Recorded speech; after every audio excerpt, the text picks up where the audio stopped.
Então vamos iniciar a nossa aula agora, então reiniciar e aí então vamos lá. Então o nosso tema hoje continua sendo a condenação dos pecadores, né, a culpa dos moralistas, né, que Paulo vai tratar aí no capítulo 2 do versículo 1 até o 16.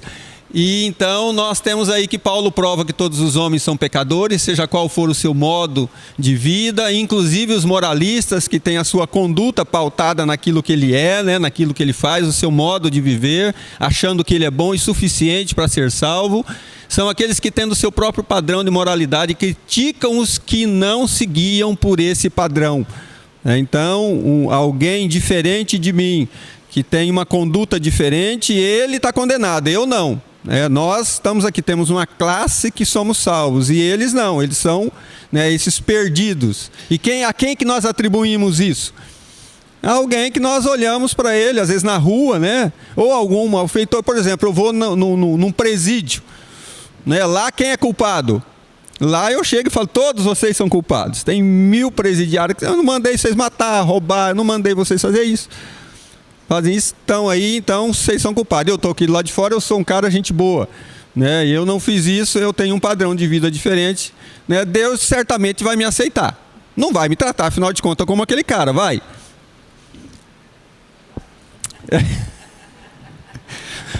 Diz a Lucy que vai.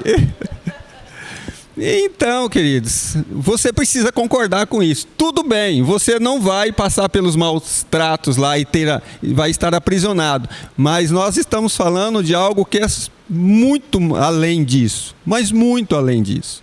Né? Muito além de uma punição temporária. Essa punição ela é eterna. E a consequência dela não foi um ato aqui. Foi um ato onde? Foi um ato lá atrás. Isso que nós não podemos esquecer. Deixa eu falar uma coisa definitiva para você, entra isso na tua cabeça. O que te condena não é o que você faz hoje, é o que fizeram lá atrás, antes de você. Foi teu papai Adão que condenou você. Eu só estou falando do pecado, calma que senão a gente assusta. Eu vou falar da redenção daqui a pouco. Então quando nós olhamos para isso, é assustador. Eu não tenho culpa, e vocês estão querendo que eu carregue essa culpa? Sim, a Bíblia diz que sim, todos pecaram e destituídos estão. Então nós estamos nesse bolo, não tem jeito de eu querer me esquivar. Falando que eu sou bom, que eu sou melhor, nenhum de nós.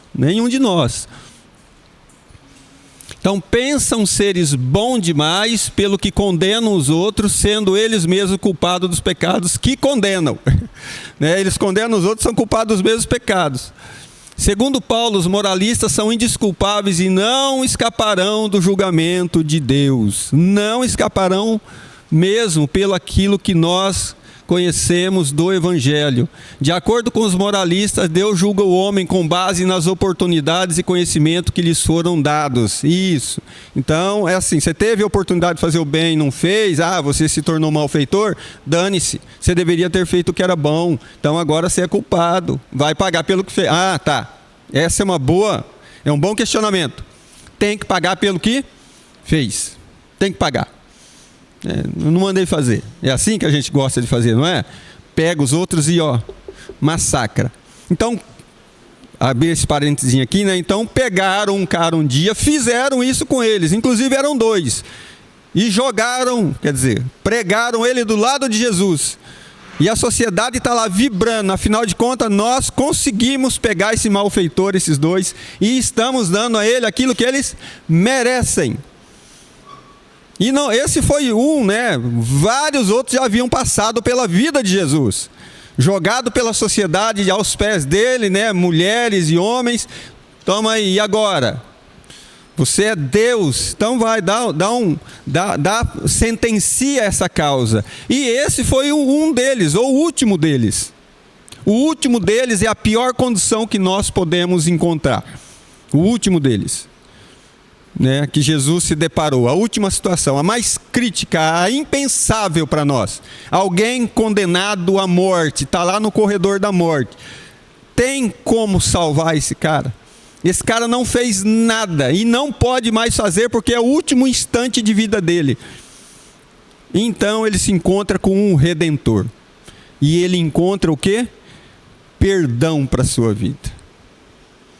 Isso é uma ofensa à nossa moralidade, ao nosso senso de moral, ao nosso senso de conduta. Como é que esse cara encontrou salvação, foi salvo e foi primeiro que eu? Onde já se viu uma coisa dessa? É uma ofensa. Nós vamos ver aqui que a graça é uma ofensa à moral humana, a conduta humana. Ela é uma ofensa. Por quê? Porque ela tira a culpa do pecador e dá graça ainda para ele. E ainda dá favor, favorece.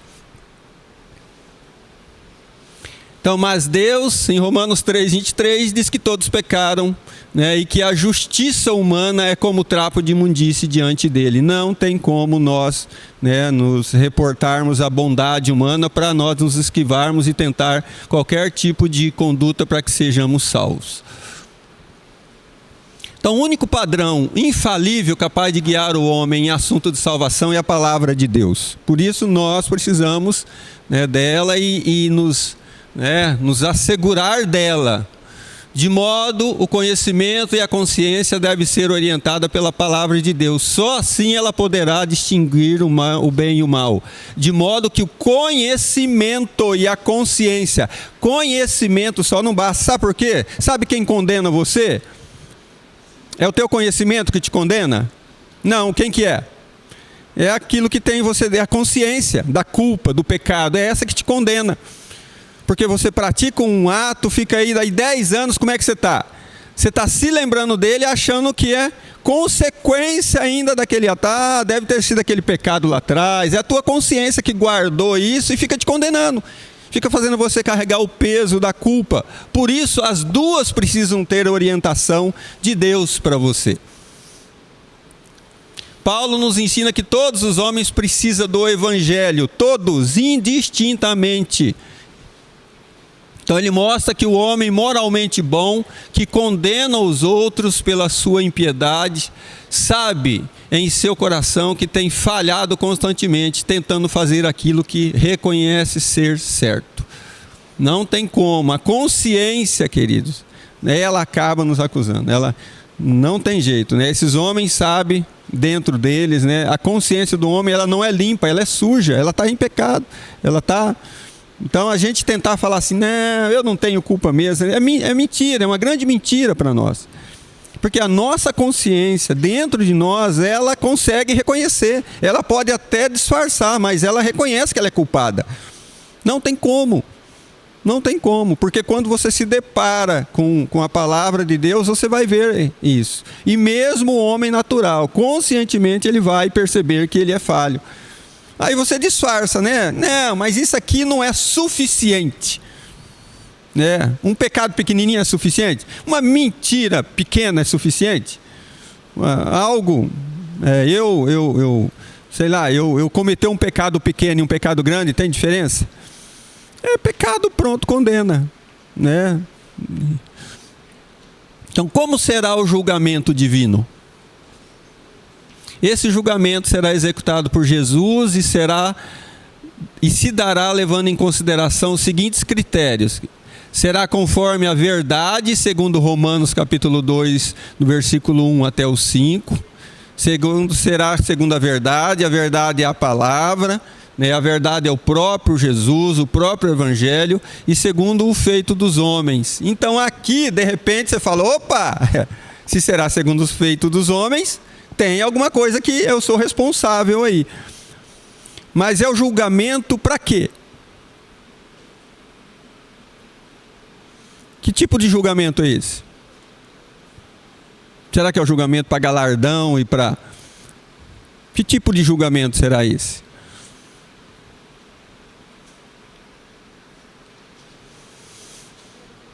O que você acha? Se será segundo o feito dos homens, como é que será esse julgamento? Para que será esse julgamento? Se eu considerar isso, olhando do ponto de vista que será segundo o feito dos homens, então aquilo que eu faço ou deixo de fazer vai determinar se eu sou salvo ou não. Então não é para isso, não é para condenar ou não condenar. Por quê? Porque esse julgamento, esse critério de salvação, onde é que ele é feito? Ele é feito aqui. É aqui. Então, você é salvo? Então, Se você é salvo, chegar no céu, vai ter um julgamento para quê? Para condenar ou mandar você para o céu?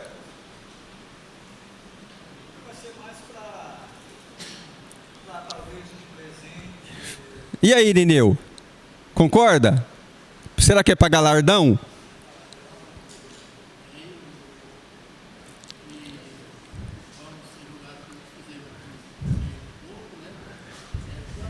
Para galardão.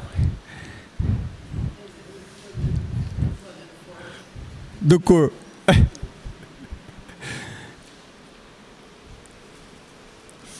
Mas o critério para a salvação, ele é determinado aqui. E eu em Cristo, quando eu chegar lá, como é que vai ser?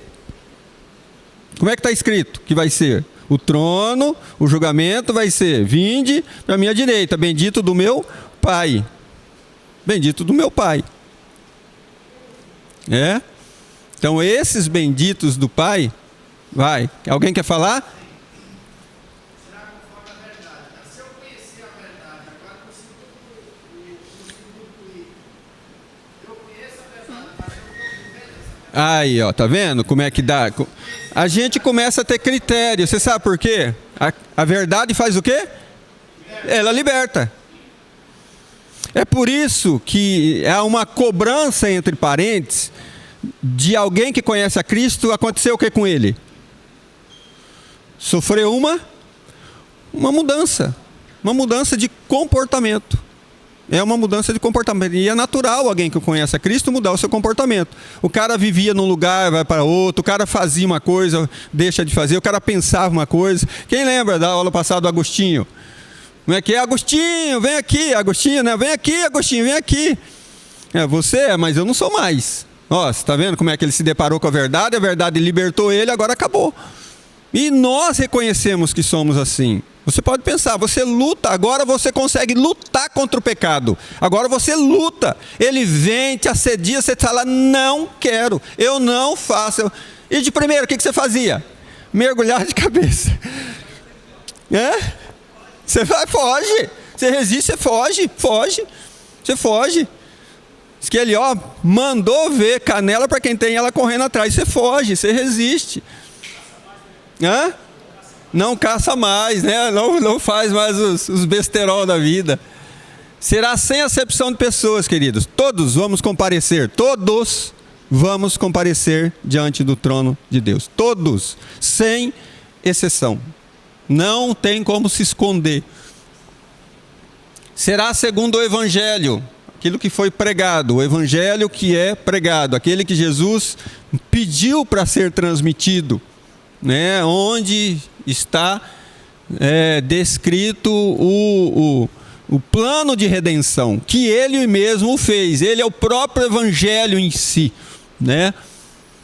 Então, mais um culpado aqui. Quem que tentou se desculpar? Ou quem que tenta se desculpar? Esse povo, judeu. O judeu tenta se desculpar, né? Inclusive ainda não crê no Redentor, na vinda, né, que Jesus já veio. Então a culpa dos judeus, por serem os judeus a nação escolhida por Deus para serem o seu povo, eles deveriam ser uma nação de missionários. Mas, por haverem negligenciado a vocação divina, serão julgados assim como o serão todos os povos. Entrou no mesmo patamar de todos os povos. Todos pecaram.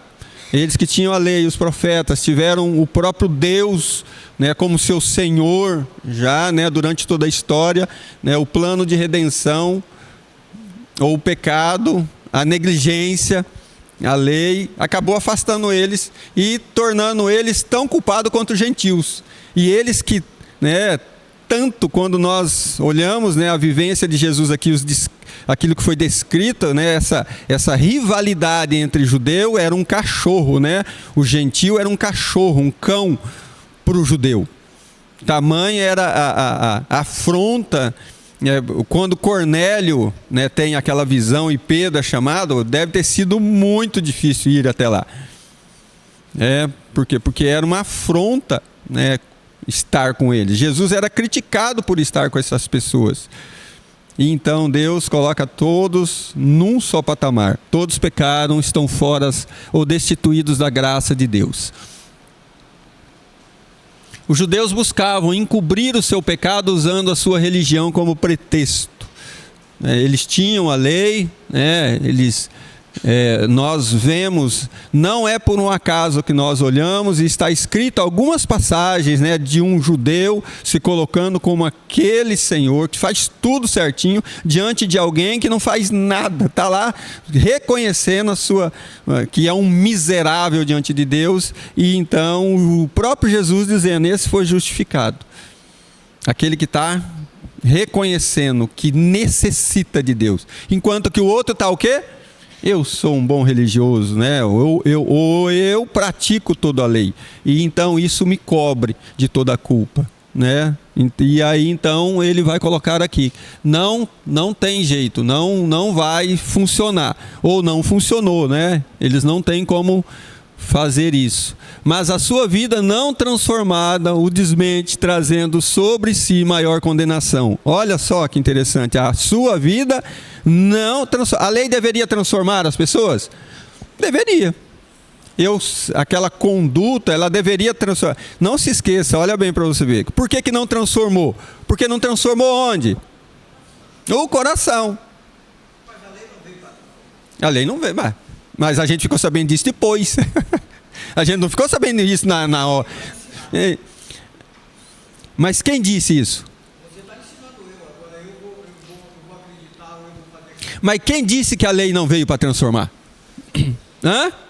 Então, mas enquanto viveram na lei, alguém sabia que ela não veio para transformar? Mas ela deveria ter transformado? Ela tem caráter de transformação? Claro que tem. Bom, como não?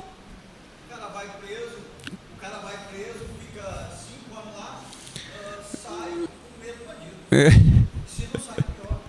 Então a lei não foi feita para transformar ninguém. A lei foi feita para servir de aio. Isso. Quem falou isso? Quem foi que falou isso? O Paulo. Quando?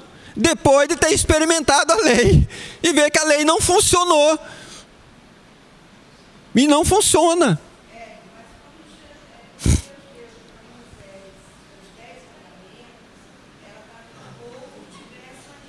Sim.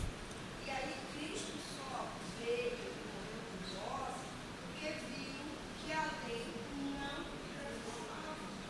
Mas a lei foi feita para que o povo tivesse entendimento, tivesse conhecimento, tivesse direção. Você quer ver como é difícil esses assuntos? Presta atenção. Você entrega a sua vida para Jesus. Agora você é crente, que você vive pela fé, pela graça. Mas o que você quer fazer diariamente? Não, você quer fazer diariamente. Quando você olha para Deus, o que você fala assim? Eu vou fazer tudo certinho, eu preciso, eu quero me apegar a tudo que é bom, mesmo vivendo na graça.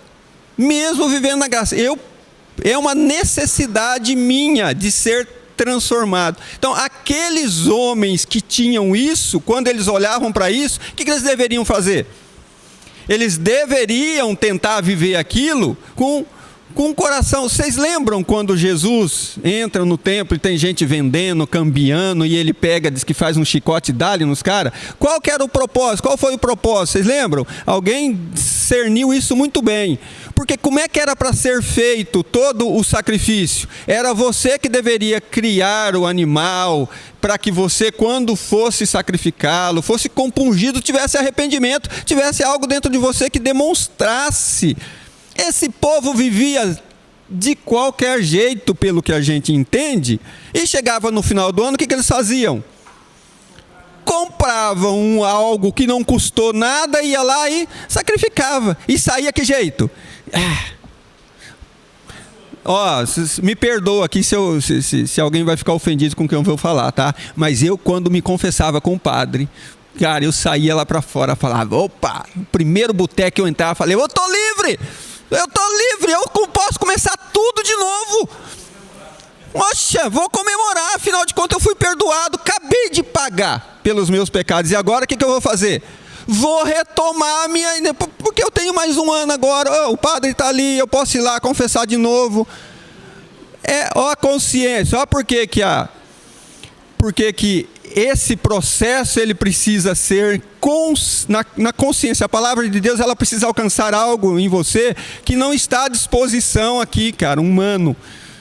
É Deus que fala. Por isso que a Bíblia diz que quem convence o homem é Deus, é o Espírito Santo. Não tem jeito, se ele não te convencer, queridos, esquece, não tem jeito. É uma dura tarefa nossa que às vezes nós queremos compelir alguém a se converter. Não tem jeito, eu posso fazer o que eu quiser.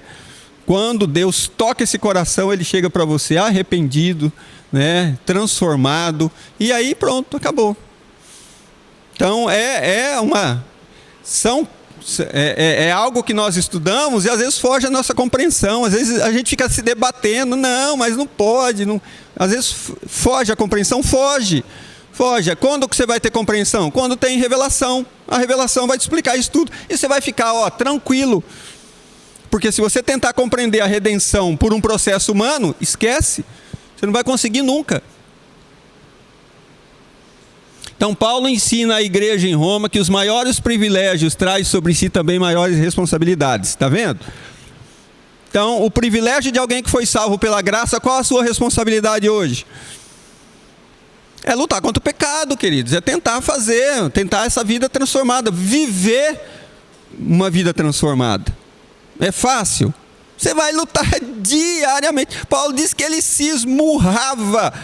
Olha para Paulo, esse homem que deu a sua vida, que colocou o pescoço dele numa coisa, e pouco se importou. Você olha para esse cara e fala, esse cara era quase Deus.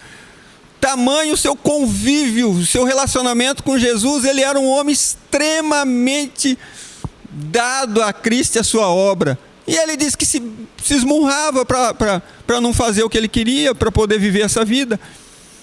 Então, é aqui, né? Então, realmente uma responsabilidade nossa, mostrar para o mundo agora que realmente Cristo transformou a nossa vida. E, às vezes, isso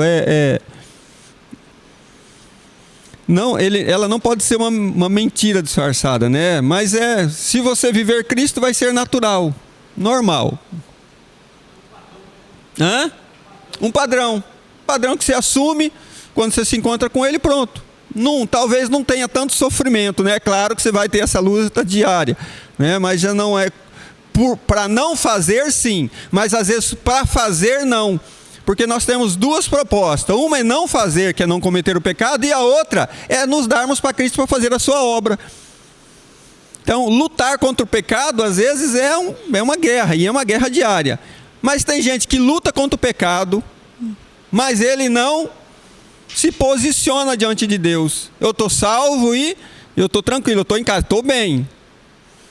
Mas Deus, em Cristo Jesus, tem uma nova proposta para nós. Viver, evidenciar, fazer com que a sociedade conheça, que o mundo conheça. Né? Porque Ele deu esses ensinamentos. Olhem, agora eu estou falando com você. Dá uma olhada. Vocês vivem falando por aí que a colheita é daqui 3, 4 meses, nada. Olha os campos aí, estão brancos. E eu preciso de quem? Preciso de você. Preciso de trabalhadores. Né? Então tem todas essas coisas. Qual a vantagem do judeu? Paulo diz que em nenhum sentido é bom ser judeu. Acaba com toda a perspectiva de que eles têm algum atributo que possa fazer eles estar em vantagem. Um judeu que quebra a lei divina não é melhor que um gentil que não tem lei. Então, como é que nós sabemos que o judeu quebrou a lei? Porque a Bíblia diz que todos pecaram. E quando ele diz que todos pecaram, o judeu não está, né, afastado desse contexto. Enquanto que o judeu se diz inocente e busca encobrir o seu pecado com pretexto de religião, Deus não aceita essa desculpa, mostrando que o judeu que é assim age, incorre em maior condenação, né, tentando se esquivar, desfigura o nome de Deus, anula o verdadeiro caráter dos ritos religiosos e retira dos judeus seus privilégios por sua posição religiosa. Estando sob condenação, não se humilharam ante o conhecimento da lei, mas se tornaram críticos e presunçosos. Então, queridos, quando nós nos deparamos, se você pegar aí, se você abrir no livro de Êxodo, e você pegar lá, e nós olhamos que isso ainda existe. As pessoas fazem o que quando elas olham para a lei? A lei é boa. O que está escrito? A lei é boa? É boa. A lei é ótima. Então, quantas vezes nós encontramos pessoas fazendo o quê? Pegando a lei, olhando, pegando ela e dizendo, eu pratico essas coisas. Então, por que Deus iria me condenar? Ele deu a lei, a lei trouxe em si, todo conhecimento trouxe em si a revelação do Filho de Deus, do seu sacrifício. E quando hoje, esse povo que nós estamos falando dele, que é o povo judeu, teve acesso àquilo que nós temos tendo acesso hoje, que é o conhecimento da vinda do Filho, do Redentor. A lei dizia o quê? A lei falava de quem? Lembra que Jesus faz uma crítica? Vocês buscam o quê? Ser salvos, né? Vocês estão buscando salvação, vocês estão buscando... E quem é que fala dela? A própria lei. A própria lei. Está tudo escrito a meu respeito. E eu vim, vocês não me conheceram, me reconheceram. Então, se conhecesse de verdade, isso tivesse entrado no coração daqueles todos, quem teve revelação? Foi Ana que pegou ele, que estava lá e teve a revelação no templo. Um deles foi quem? Aquele que pega ele para poder e fala quando ele foi ser apresentado. Simeão. Então, Simeão, outra foi, diz que uma profetisa bem idosa, Ana. Então, essas pessoas, sim, tinham revelação. Então, quando eles olharam para isso, eles disseram, aqui, ó, está se cumprindo. Se cumpriu. Se cumpriu o quê? Se cumpriu o que está escrito na lei. O que nós esperávamos. E o povo judeu? Mata! Mata, é impostor, é falso, mata. Então, a grande maioria não conseguiram ter discernimento disso. E quiseram viver, né, sobre o domínio da lei. O judeu não é em nada melhor que o gentil, ao contrário, tornou-se mais culpado que o gentil, que não possui a luz e a revelação divina natural ao judeu. Natural ao judeu, porque foi dado a ele a revelação, né, pela palavra de Deus. É ele que deveria, ao estudar a palavra, ter a revelação dos acontecimentos que se tornariam naquele dia, que viriam a acontecer. E aí, por último, a culpa universal. Chega de culpado, né? A gente precisa entrar na redenção, porque senão a gente sai daqui uma carga imensa nas nossas costas, né? Qual é a vantagem do judeu? Né? Então ele colocou ali, nos primeiros versículos de Romano 3, Paulo responde a diversas perguntas teológicas referentes ao povo judeu. Qual a vantagem? Uma vez que eles haviam quebrado o concerto como judeus verdadeiros e herdeiros da promessa de Deus. A função disso surgiram várias perguntas a respeito dos judeus. Falharam as promessas divinas? O plano de Deus falhará? Então, já que o judeu falhou, será que Deus falhou? Paulo fala que isso é de todo impossível, porque a falta de fé dos homens não invalida a fidelidade de Deus. Então, por o povo de Deus ter falhado, Deus falhou? Nós imputamos geralmente a Deus falha, né? Então, quando acontece um acidente daquelas proporções que nos alcança e às vezes nos afeta, né? E é trágico. Às vezes nós questionamos, né? Por que eu? Por que aconteceu comigo? Por que aconteceu com... Por quê? E aí a gente fica se questionando. e tentamos encontrar em Deus falha. Deus falha, queridos? Deus não falha. Deus não falha. Hã? E nem tarda. Oi.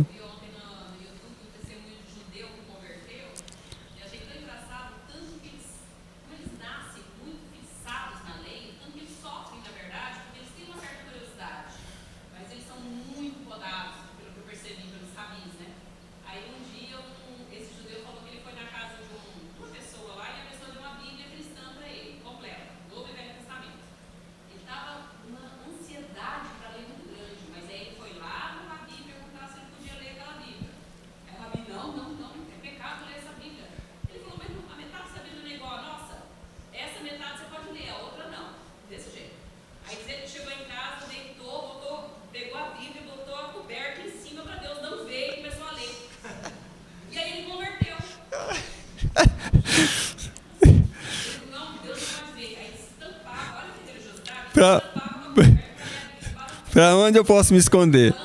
Com a lanterna. Então, olha o tamanho da nossa inocência. Eu cobrindo a cabeça com a lanterna, Deus não vai me ver aqui, né? Afinal de contas, os olhos do homem não vê, Deus não vê, né? Então, para onde eu poderei me esconder? Como poderei me esconder de Deus, né? Para o alto, para o baixo, lugar nenhum, não tem jeito. Sim, sim. Então, olha, eu experimentei isso dentro de casa, queridos. Eu já contei para vocês que o meu irmão se converteu assim, né? O meu irmão chegou, né? Quando ele chega em casa, meus pais faleceram, o meu irmão foi morar com a minha irmã e um dia ele chegou com uma sacolinha em casa e com a santa, né? Dizendo, olha, eu vou morar com você. Meu irmão tinha 60 anos e ele né, nunca casou porque ele era especial. Aí ele diz, vou morar com você. Vem morar. Morou 4 anos comigo. E aí a gente preparou o quarto para ele estava lá, né? Então todo dia eu chegava em casa e aí a gente falando, né, sobre que a gente não tinha mais os hábitos, a gente viveu afastado um certo tempo, né? Nós nos convertemos esse tempo, e aí um dia, né, falando que a gente não tinha mais, né, Nossa Senhora como um padrão de religião, que a gente agora só cria em Jesus, não sei o que, ele, não podia, né? Ele fala todo espantado, né? E aí nós demos uma Bíblia para ele, ele foi para lá, para o quarto dele, e levou a Bíblia. Passado um certo tempo, eu chego do serviço, era no fundo, né? Assim, ele está lá na porta. Eu chego do serviço, quando eu abri o portão, ele está assim, com a mão, fazendo assim, ó, para mim ir lá, né? E aí eu fui. Sempre tinha uma piadinha para me contar, algo assim. Era um cara sensacional. Falei que foi o maior evangelista que eu já conheci pessoalmente, tá? Um doido. Então, ele chegou e diz assim, isso aqui é verdade. Sozinho, queridos, sozinho. Pegou tudo que era do velho e jogou fora. Começou a arrancar páginas da Bíblia. Sair para a rua, que ele tinha hábito. Ia para as esquinas aí pregar o evangelho. Acabou com uma dúzia de Bíblias, encheu uma dúzia de cadernos, uma letra feia, escrevia os versículos, rasgava do jeito dele, era aquele rasgado mesmo feio, e ia entregar papel para as pessoas na rua, falando de Jesus. Então, a revelação do Evangelho, quando impacta uma pessoa, quando chega na mente, no coração de uma pessoa, é explosiva, não tem jeito, acaba com todo o conceitinho humano. Eu falo conceito, vou diminuir porque esses nossos... essa nossa encrenca com Deus, encrenca com a palavra, acaba tudo quando o Senhor toca. Vai tudo embora. Toda arrogância, presunção, toda desculpa, vai tudo por água abaixo. Quando você se rende, né, a essa verdade. Então vamos lá. Será que o judeu está em melhor condição de prevalecer diante do juízo de Deus? De modo algum. Somente possuir a lei não o livra da condenação. O importa era praticá-la. A posse da lei pelo judeu só serve para aumentar a sua responsabilidade diante de Deus. A necessidade da salvação é universal, considerando os dois aspectos da condição da raça humana. A condenação é universal e o pecado é indomável e pessoal. Por que eu corri? Para chegar aqui, ó. O pecado é indomável e pessoal, queridos. Não, quem pode domar o pecado? E o que nós tentamos fazer? Nós tentamos domá-lo. Eu acho que... Então, como é que eu imponho para alguém, para ele parar de pecar? Tentando dar uma solução para ele. E eu chego para ele e digo assim, tem jeito, faz isso, faz aquilo. Nós, os fumantes, né, têm uns hábitos de fumar algo diferente. Ajuda, às vezes até que ajuda, mas o pecado é indomável, querido. Você não faz isso, você faz outra coisa. Você vai indo, você volta para aquilo. Não tem jeito. Só em Cristo você pode ter uma luta, vamos dizer assim, pareia com o pecado, de dizer não para ele e vencer. É em Cristo, Cristo venceu, senão você não tem nenhuma chance. Nenhuma chance. Então o pecado é indomável e pessoal, né? Então ele é inerente a cada pessoa. É individual, ele está em você, está em mim, está em nós, não tem jeito. E ele vai afetar as nossas vidas, né? Paulo mostra o domínio do pecado na natureza humana, todos estão debaixo do pecado. Que tristeza, né? O papai pecou, todos pecaram. Papai Adão, eu falo, né? Papai Adão pecou e aí infectou. Eu que sou bonito, estou aqui, né? Quantos mil anos depois? Esse negócio não acaba não, gente? Não acaba. Não acaba. E nós somos também, só que aí eu estou falando para vocês que vai acabar deixando vocês tristes, né? Vamos passar. Aleluia! Chegou a hora. Agora é a hora de remédio, justificação, queridos. Agora é a hora da boa notícia. E nós, então, o que é a justificação? Nós vamos falar da justificação dos perdoados. É o ato pela qual Deus declara justa a pessoa a que ele se achega através da pessoa de Jesus Cristo. Declara essa pessoa justo, né? Nós achamos que ainda somos pecadores, nós não somos. Esta justificação envolve dois atos: o cancelamento da dívida do pecado na conta do pecador e o lançamento da justiça de Cristo em seu lugar. Aleluia por isso! Glória a Deus por isso! Você tomou, quer dizer, Jesus tomou o seu lugar. E agora a justiça de Deus executada no seu Filho te torna justo. Justificou você. Nós precisamos crer nessas verdades, vivê-las para não ter condenação. Justificação não é aquilo que o homem é ou tem em si mesmo, mas é aquilo que o próprio Cristo é e faz na vida do crente ou do cristão, daquele que o recebe. Então você tenta achar atributo bom em você, e geralmente eu tento achar um atributo bom em mim quando eu olho para o próximo. Então como é que eu acho atributo bom em mim? Por comparação. João é um cara feio, esquisito, faz umas coisas esquisitas, e eu não sou igual a ele, então eu sou melhor do que ele. Eu sou pelo menos um pouquinho melhor que ele, eu sou. Então, é o que Jesus é, queridos. Não é o que você é, o que você tem. A justiça de Deus é revelada no Evangelho. Tudo aquilo que aconteceu está escrito, é para nossa alegria. O Evangelho declara isso para nós. Ao declarar essa epístola como Evangelho, Paulo mostra os dois aspectos da justiça divina. A justiça com o qual proveu os homens por seu amor e graça. Olha, a justiça de Deus provê para o homem amor e graça. A justiça de Deus se revela na redenção efetuada na cruz por Cristo. Então, a justiça de Deus, que era matar e condenar, matar o pecador, agora fez em quem? Foi em Cristo que foi feito e executado tudo isso. A morte dele é a sua morte. Você tinha que morrer porque pecou? Tinha. Alguém morreu no seu lugar. Já nós vamos falar sobre a substituição. Por que nós não morremos? Porque nós somos substituídos por Cristo, o último cordeiro. A justificação está relacionada com a graça de Deus, que é a sua fonte, o sangue de Jesus, que é a sua base, e a fé, que é o seu meio e condição de recepção. Olha aí, ó. Então você não precisa ter preocupação, com aquilo que você é. Você precisa crer, é o meio para você. Precisa ter fé? Precisa, mas você vai ver que quem dá fé? A fé está onde? A fé está em Deus, que te dá. Então o que tem em você? Nada. E a gente não consegue entender isso. E tem gente que diz assim: Eu tenho fé. Você não tem fé, a fé foi te dada.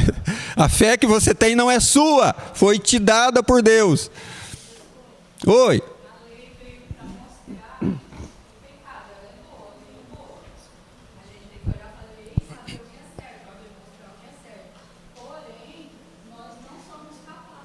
Uhum. Para viver. Paulo fala isso, né? Hã?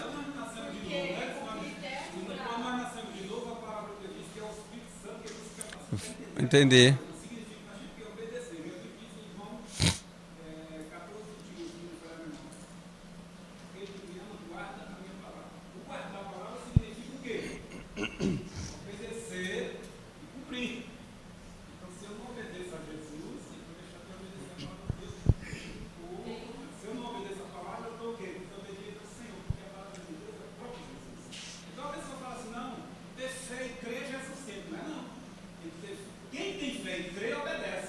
Pai é submisso àquele que é Senhor. Se não for submisso àquele que é Senhor, está em desobediência. Nós vamos ver aqui algumas coisas.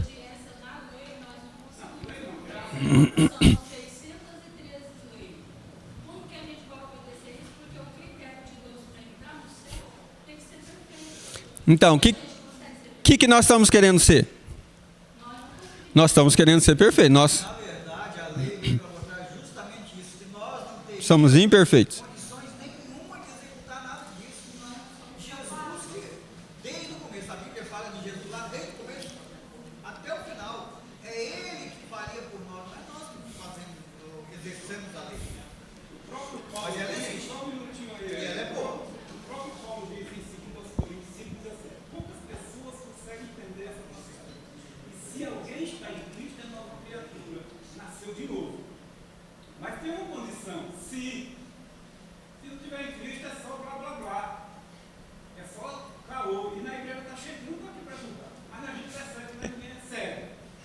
O que? Você não. Deixa eu falar uma coisa para você. Para aí, vamos parar. É assim mesmo. É assim mesmo. Para aí, vamos fazer assim. Olha aqui, presta atenção. O que você está querendo fazer? O que nós queremos fazer? Qual é o papel do Moraes aqui? Deixa eu pegar o Moraes como Cristo. O que o Moraes está querendo falar para nós? Nós precisamos saber quem vai e não vai para o céu. E eu, aquele que não vai para o céu, já dou uns petelecos nele aqui. Você está doida? Queridos, não nos compete. Como é que nós precisamos viver o Evangelho? Olhando para Cristo. Eu tenho uma conduta e os outros deveriam ter uma conduta. Se não tem, o que eu faço? Eu não faço nada. O problema é dele. O que eu vou viver corrigindo? Irineu, pelo amor de Deus, né, Irineu? Está pisando na bola, né? Para com isso. Querido, não compete. Jesus não vivia atropelando as pessoas. A competência nossa é falar para os outros dessa boa notícia. É claro, quem está ao nosso redor, né, nós devemos sim fazer dentro do contexto da igreja, com aqueles que, né, você convive. Mas eu ficar olhando para você muito bem, aí se dá. Gente, a gente não tem tempo para falar umas coisas, mas eu fico assim, pasmo. Eu treino no meio do mato. Você acredita que um dia uma pessoa chegou para mim e falou: nossa, Hélio, você está indo em tal lugar, assim, o lugar que ela fala é correndo, passando na porta da minha casa. Falei, como é que é? Você não treina lá no meio daquela quiçaça? Eu moro lá. Falei, gente, já imaginou se eu estivesse fazendo coisa errada? Tinha alguém olhando para mim? Você prestou atenção? Então, não dá para viver assim. Como é que eu vivo descansado no Evangelho? Eu também, já falei para vocês, vamos repetir isso. Eu tenho vontade de pegar, mano, esfregar o cara no chão de vez em quando para arrancar o pecado dele e fazer ele ser uma pessoa certa. Tá mais no contexto que eu vivo, tá? Mas não tem como. Eu é que sofro. Sou eu preciso viver o Evangelho e descansar em Jesus, que se Ele salvar, queridos, é Ele que escolhe. Eu preciso parar de escolher. Sim.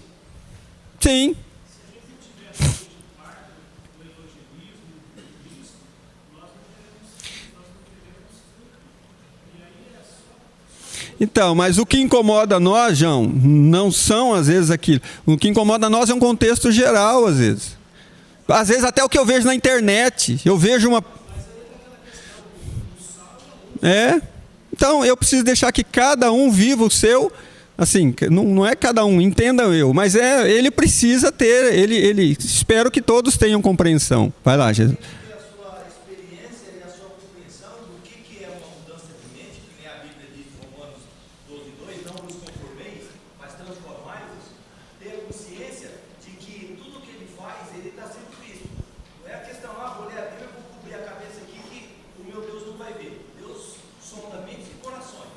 Então nada fica oculto aos olhos de Deus. Então tudo quando fala, mas você é isso. Então, assim, é você que está dizendo. Quando você tem a consciência é o quê? Você tem o entendimento que você está buscando a compreender os desígnios de Deus, buscar os desígnios de Deus para um alinhamento que te direciona desse mundo para o mundo celestial, onde é a nossa morada, porque nós vamos estar de volta para casa. A gente tem a consciência, não precisa ninguém nos impor, não precisa ninguém querer colocar algo dentro de nós por força ou por violência. O que convenciona? O Espírito. Então hoje, quando eu prego e Deus tem me dado algumas revelações a respeito do que é o reino hoje, cara, eu fico abismado. Quem era eu que não conhecia a palavra? Quem era eu que não as pessoas hoje vêm para mim e falam, me dê um conselho assim, eu posso buscar na palavra?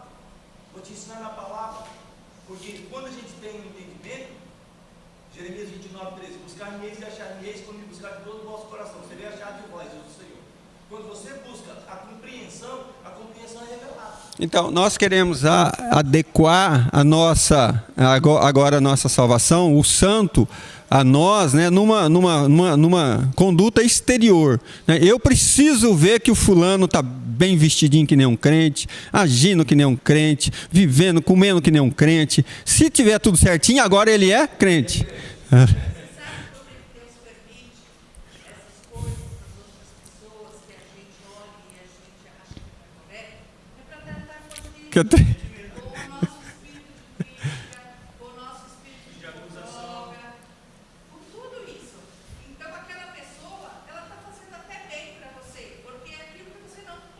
Você está te dando um espelho. Vamos lá, Jesus, vai lá. Nem a própria palavra de Deus não proíbe nenhum de nós a nada. 1 Coríntios 10:23. Tudo te é Lista. você pode fazer. Agora vai te edificar, vai trazer alguma coisa para você. É nisso que nós temos que pensar. Então, queridos, o que nós estamos discutindo aqui já é conduta. E o que o Paulo está discutindo não é conduta. Não é conduta. Aí. Está vendo como é diferente?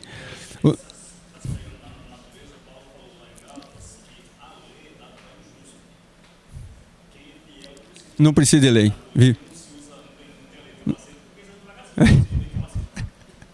Está vendo? Olha. Então, nós vivemos nesse conflito, porque nós não compreendemos. Nós queremos trocar a consciência aí pela conduta. E não funciona, você não vai conseguir, não funciona, nós não conseguiremos. É isso, também, é claro, eu quero, e eu quero levar alguém a um evangelho que se adapte à minha conduta, às vezes, minha. Então, você quer viver mais tranquilo, sem peso, deixa a pessoa viver a vida dela, né? Leve ela a Cristo, deixa ela viver. Ela errou, tudo. Aqui, nós vamos falar aqui, processo de santificação. Tem processo, claro, nem tudo é instantâneo. Salvação é instantânea, santificação é processo. Santificação, cadê o...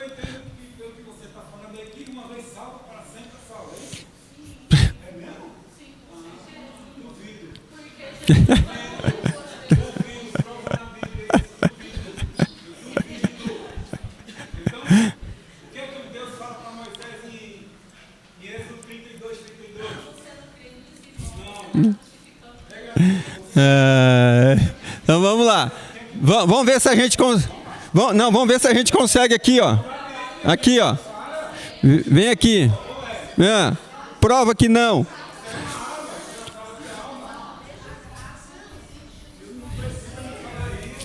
Você está vendo? Mas presta atenção. Mais uma vez, o que nós estamos querendo atribuir uma coisa a outra? Prova para mim como é que eu vou saber se alguém vai ou não ser salvo. É só pela palavra, é só por estar em Cristo. Não tem jeito. Você não tem como atribuir a uma pessoa que às vezes está na cadeia que ela não é salva. Ela é salva. Claro que é, da condenação do pecado, não é das obras da carne. Ele pode ter errado? Pode estar salvo? Pode, claro.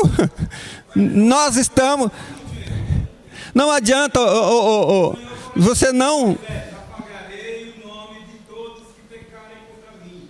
No livro da vida. Então, o pecado nos afasta de Deus. Então você não está no livro da vida. Então você não está. Então você está apagado. Então você está apagado. Não, todos que pecarem contra mim, diz o Senhor.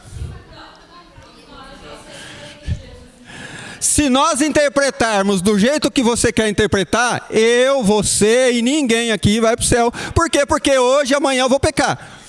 Tá? Então a gente precisa de uma... É assim, ó, precisamos pegar esse texto, mais texto e estudar mais. Senão nós não vamos chegar. Porque se eu pegar um texto que está escrito isso, é óbvio que eu vou.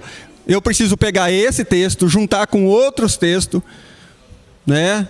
E aí estudar isso para ver se a gente chega nessa conclusão. Não dá só para chegar nessa conclusão através de um texto. Se a gente não tiver uma convicção da salvação, a gente se perde. Porque como às vezes um conflito, como às vezes uma discussão, um debate, uma contradição da lei, da obra e da fé, às vezes muitas das vezes a gente precisa... Pera. Ó, vamos colocar fim aqui, ó. Irineu, uma coisa. Fala uma coisa aí que eu falo outra.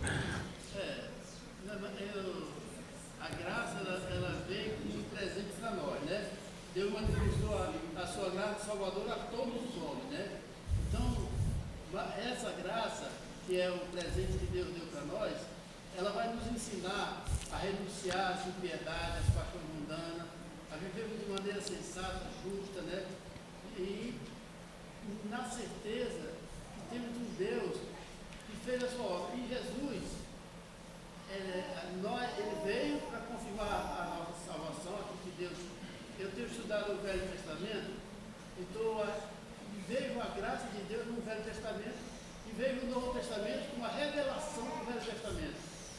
E eu estou estudando a vida de Davi e veio um homem que era coberto com a maravilhosa graça de nosso Deus. Aquele mereceu morrer, ir para o inferno. Afinal, ele fez o maior dos pecados que eu já vi. E mereceu, né? Aí Jesus disse, olha, eu sou a videira verdadeira e meu pai é o agricultor. Né? Todo ramo em mim que não dá fruto, meu pai corta, né? Mas todo mundo que dá fruto, ele limpa, tem mais fruto. Vós já estão limpos pela palavra que eu vos tenho falado. Então a palavra é muito importante. Permanece em mim e eu permanecerei em vós. Como um ramo não pode dar fruto se não estiver na videira, assim também a vós se não estiver em mim. Eu sou a videira verdadeira, vocês são o ramo. Quem permanece em mim e eu nele, esse vai dar muito fruto. Porque sem mim nada podeis fazer. Quem não permanece em mim, né, será lançado fora do ramo que vai ser queimado, né, jogado no lixo. Mas se vós permanecer em mim e as minhas palavras permanecerem em vós, olha a importância de nós estarmos em Cristo Jesus, né, na dependência de Cristo Jesus para a confirmação da nossa salvação. Isso. Né?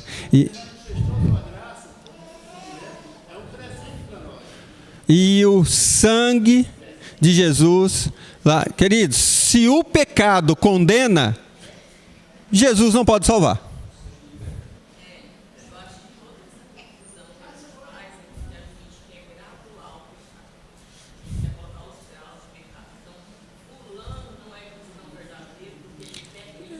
Isso.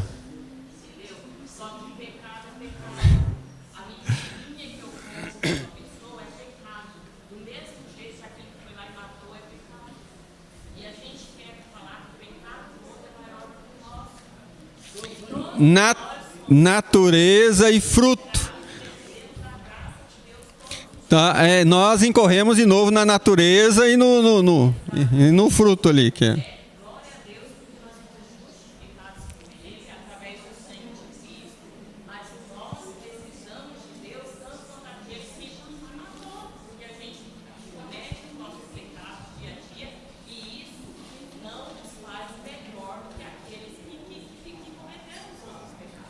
Nós acabamos de ver essas coisas aqui, ó.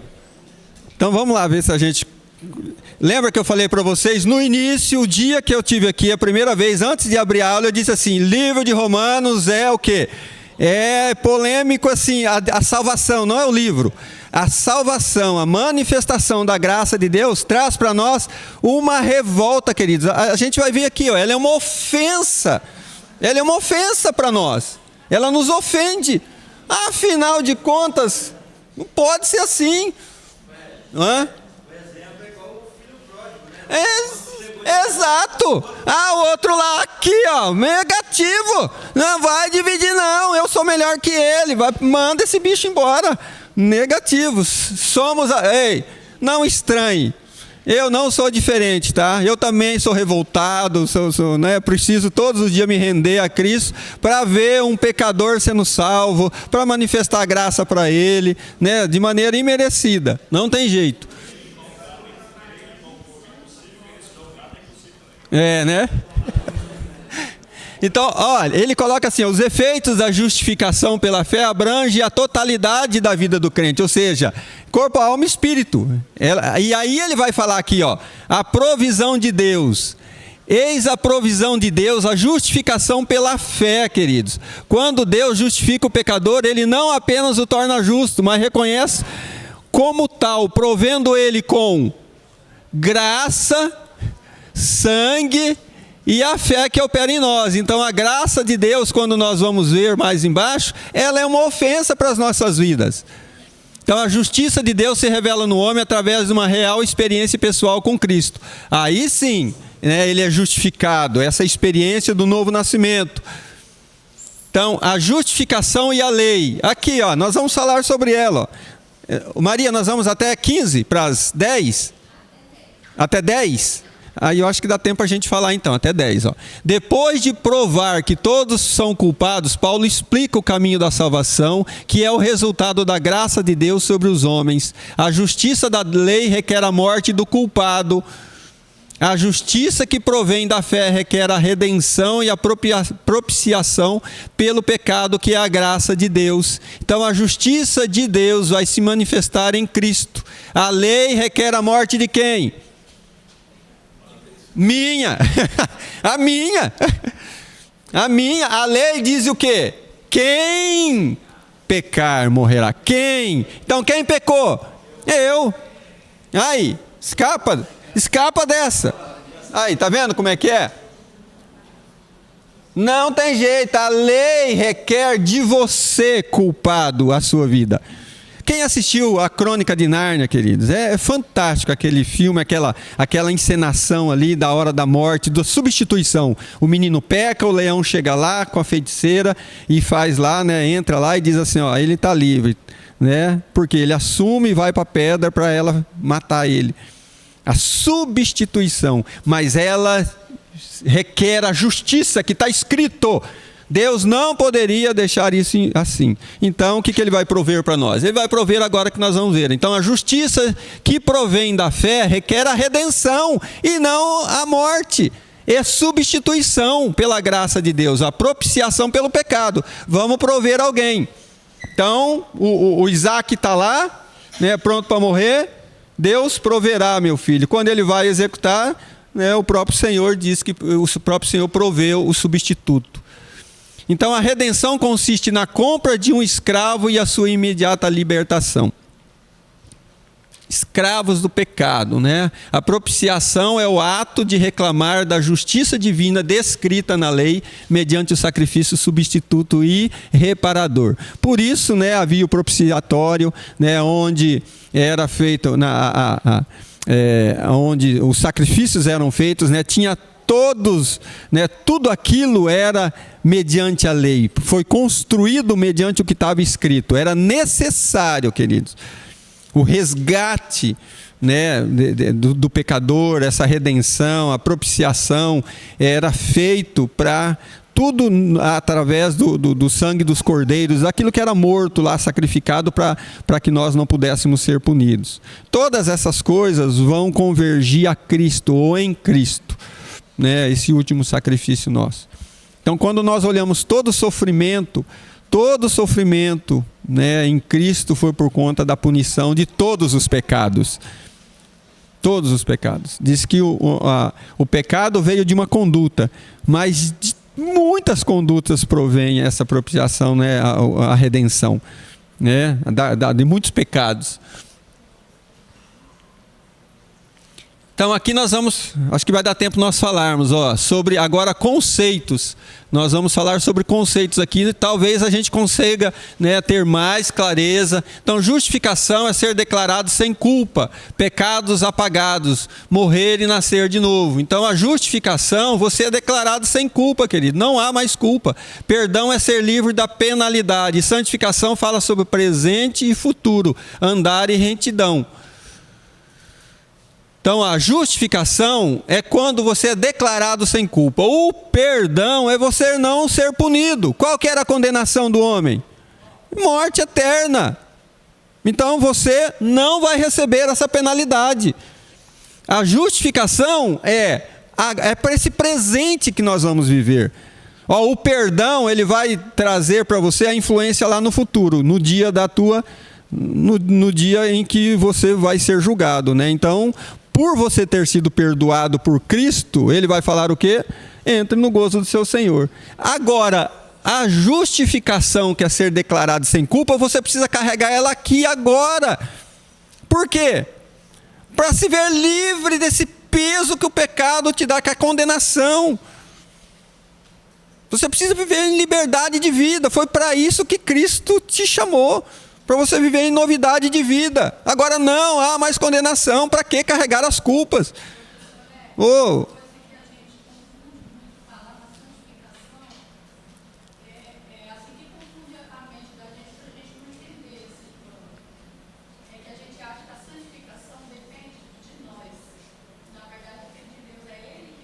Ele é o santo, né? E é processual.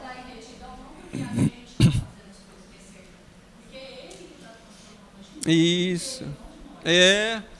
Então a santificação fala de presente e futuro. Então começa um processo e vai terminar onde? Vai terminar lá né? Vai terminar no dia em que você for para a glória. A redenção, comprar de volta o que já era seu, é fantástico, né? A redenção é algo fantástico, né? A história do barquinho, né? Que alguém constrói, coloca ele vai embora e alguém pega e coloca na vitrine. Aí o cara vai lá e fala, esse barquinho é meu. Ele fala, negativo, agora é meu. Mas se você quiser, você vai ter que comprar. O menino vai lá, junta dinheiro e compra de volta. Agora é meu 2 vezes. Primeiro porque eu fiz. Segundo porque comprou. Então nós somos de Deus 2 vezes. Ele nos fez e ele nos comprou. Então, a redenção é algo que fascina, deveria nos fascinar e nós deveríamos nos entregar a ela, né? E a moeda foi sangue. Quanto que nós pagamos? Não, nós pagamos pela sua condenação. Quanto que nós pagamos pela nossa redenção? Pagamos. Vou usar a pessoa de... Quando eu quero pagar, eu vou usar a pessoa do traidor. 30 moedas. É quando eu quero me livrar das coisas, o máximo que eu pago aí é... Quanto você dá? Dou 30, daqui. E eu me troco por essas coisas, né? Me vendo, seja, né? Jesus não. Jesus foi lá e comprou por um preço impagável, né? Um preço de sangue, né? Então, justificação. Ele vai falar aqui sobre diferenças, mas olha só. Então, a justificação e perdão. O perdão é para você não ser punido. A justificação e santificação é processual, é um processo. Ela vai acontecendo gradativo. Você vai se deparando com situações e você vai, então, tendo agora, pela natureza de Cristo em você, a possibilidade de você, né, não fazer ou não praticar. Justificação e redenção é readquirir. Então, você agora é de Deus de novo. Em Cristo a lei foi substituída pela fé. E agora? Em Cristo a lei foi substituída pela fé. Por quê? O que está escrito? Aquele que foi justificado viverá pela fé. O mesmo que escreveu todas essas coisas até agora, escreve aqui. O justo viverá pela fé. E não pela lei. É uma substituição. Essa lei aí, 630 que o colega falou, 613 que o colega falou, foi substituído por duas, né?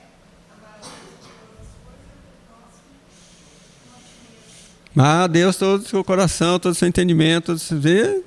Então, causa em nós inconformismo, causa em nós essa expectativa de, às vezes, revolta, mas nós estamos diante daquilo que foi nos anunciado por esses homens, né? E pela palavra de Deus, e pelo próprio Deus que revelou eles para que eles escrevessem. Então a justiça de Cristo vem para mim enquanto os meus pecados vão para Cristo. Se eu assumir isso, amém. Só que eu tenho dificuldade de fazer isso. Eu faço isso em alguns aspectos, mas de vez em quando eu me pego segurando um pecado para mim, uma conduta para mim.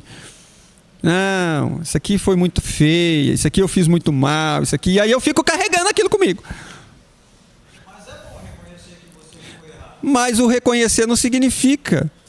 Você não pode carregar, você tem que... Quando? O crente diz assim, alguns crentes dizem assim, eu tenho 10 processos, ele enche a boca para falar que tem 10 processos. Certo. Vamos matar esse cara. Sim. Eu tenho. Sim, que é aquele. Fazer, Paulo não tinha orgulho. Paulo em Romanos 7 diz assim, aquilo que eu quero eu não faço, aquilo que eu não quero eu não faço. Ó, deixa eu falar uma coisa para vocês, queridos. Eu já tenho extrema dificuldade. Olha bem, eu tenho extrema dificuldade para lidar com os meus pecados. Agora você imagina se eu for lidar com um dos outros. Eu já é uma guerra de noite. É isso. Eu estou até aqui já com as minhas lutas, com o meu pecado, né? Com aquilo que me assedeia, né? Não com o meu pecado, com aquilo que me assedeia. É uma guerra de. Então eu preciso viver na graça. A Léo fala isso, a gente fica revoltado, né? A mulher morre, acho que morreu já foi visitar o paraíso, voltou, né? E aí você pergunta para ela, como é que ela diz? Meu filho, hoje eu não estou bem nada, hoje eu estou. E continua, faz 25 anos que eu conheço ela. Estou na graça, porque a graça foi o que Paulo ouviu de quem? Do próprio Senhor. O negócio está feio aí, você convive com uma situação de dificuldade na sua vida, tudo bem, mas a minha graça te basta. Oi.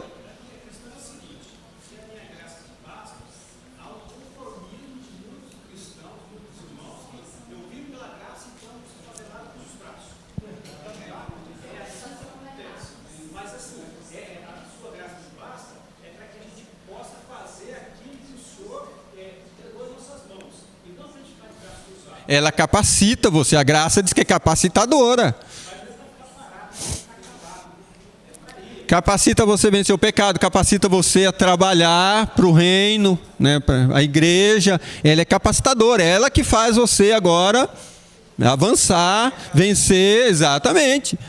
Então, a justiça, queridos, é receber o que mereço.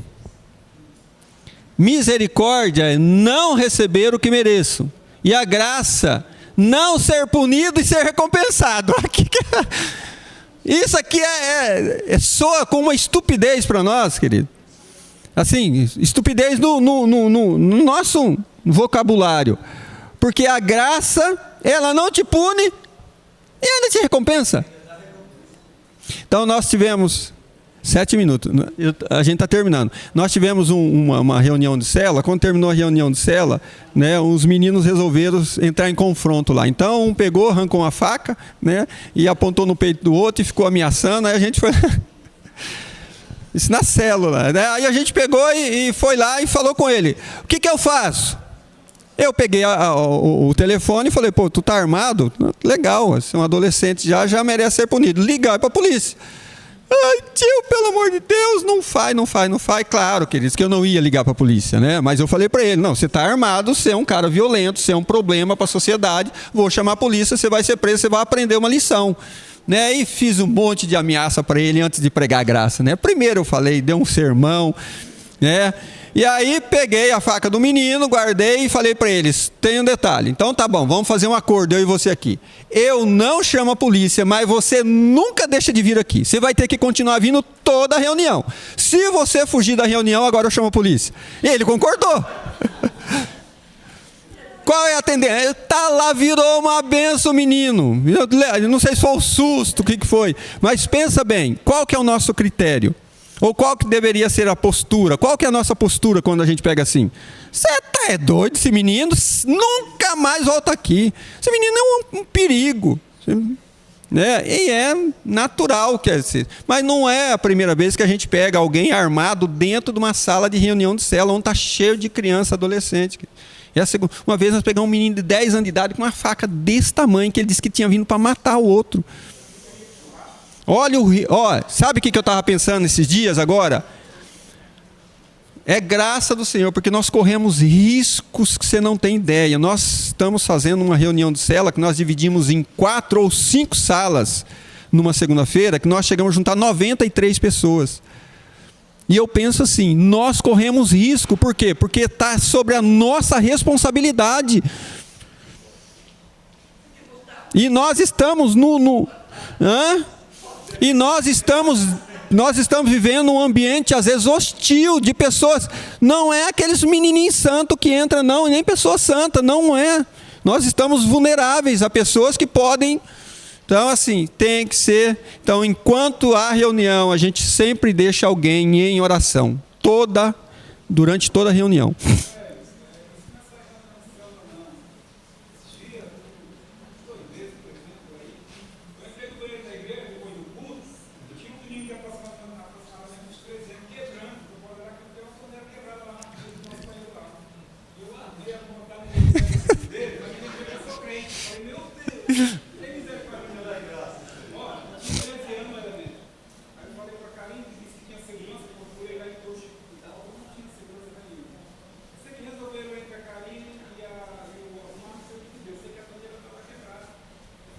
Nossa.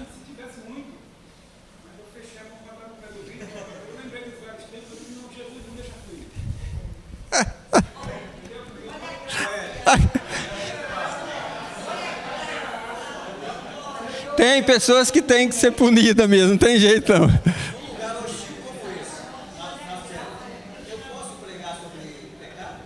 Sobre pecado? Como assim? Não, você não pode se isentar de falar de nada, porque nós queridos, nós estamos falando sobre uma condição do homem.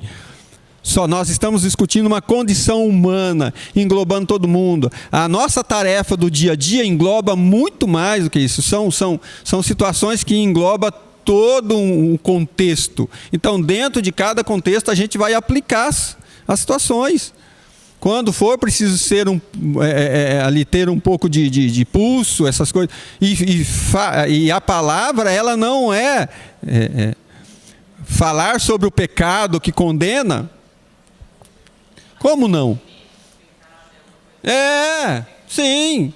A volta de Cristo, a justiça de Cristo foi em Cristo, mas aquele que não está em Cristo vai ser condenado.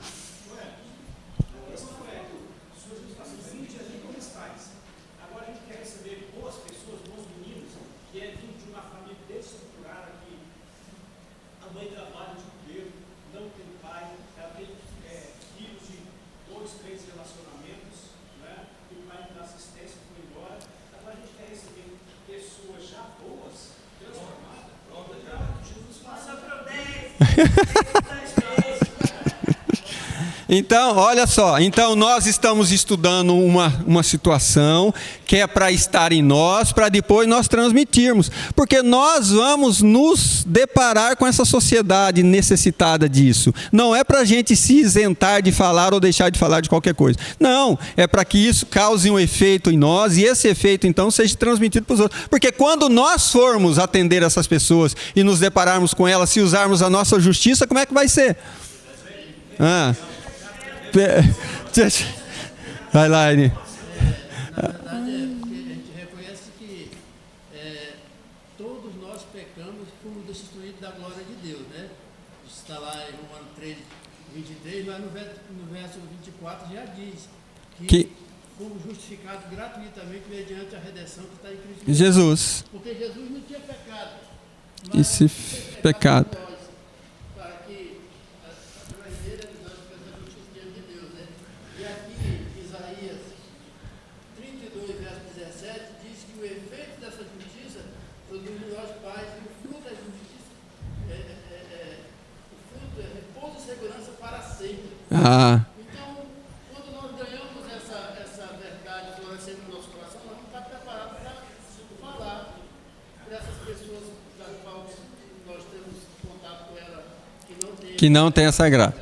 Então, 1 minuto, vamos lá, eu termino. Justificação. Após a justificação, temos paz com Deus por meio de Jesus. A restauração do relacionamento com Deus, aceitos por Deus, livres da ira do inferno e poder agradar a Deus nas nossas condutas. Né? Não precisar fazer mais nada, a graça, né, para ser amado por Deus. Então não depende do que nós fazemos, nós somos amados dele. Né? Isso vai trazer discussão de novo. Expressão da imagem de Deus, a semelhança de Jesus é a glória, né? Essa glorificação. Então a justificação é o espírito regenerado, a santificação é a alma transformada e a glorificação é um corpo glorificado, né, que vai ser no futuro. Então a justificação é imediata, a santificação é o processo, a glorificação é para o futuro, tá? E aqui é o último slide. Isso aqui que eu queria. Nós terminamos aqui, ó. Este sacrifício expiador foi oferecido por nosso Senhor Jesus. Propiciação resulta em remissão, reconciliação e perdão. A palavra propiciação lembra-nos do propiciatório que cobria a arca da aliança, né, no lugar santíssimo no tabernáculo. Dentro da arca estavam os 10 mandamentos, que é o resumo de toda a lei de Deus. No dia da expiação, o sumo sacerdote entrava no lugar santíssimo, aspergia o propiciatório com sangue expiador para cobrir o pecado de todo o povo, porque a lei exigia a morte do culpado, do pecador. Conclusão: como pode Deus justo e santo justificar o ímpio e o pecador? Substituindo o pecador pelo inocente. Foi o que aconteceu. Então receba essa justificação para você, né? Viva ela e ela vai ser assim de um benefício enorme para você. Pai, nós queremos adorar o Senhor por esse momento em que nós, ó Deus, tivemos acesso à Tua palavra que nos traz tanta alegria e conforto. Por isso que nós possamos recebê-la, ó Deus, com essa verdade inserida no nosso coração e ela possa permanecer até o dia da nossa partida. Abençoa a Tua igreja em nome de Jesus. Amém. Amém. Amém.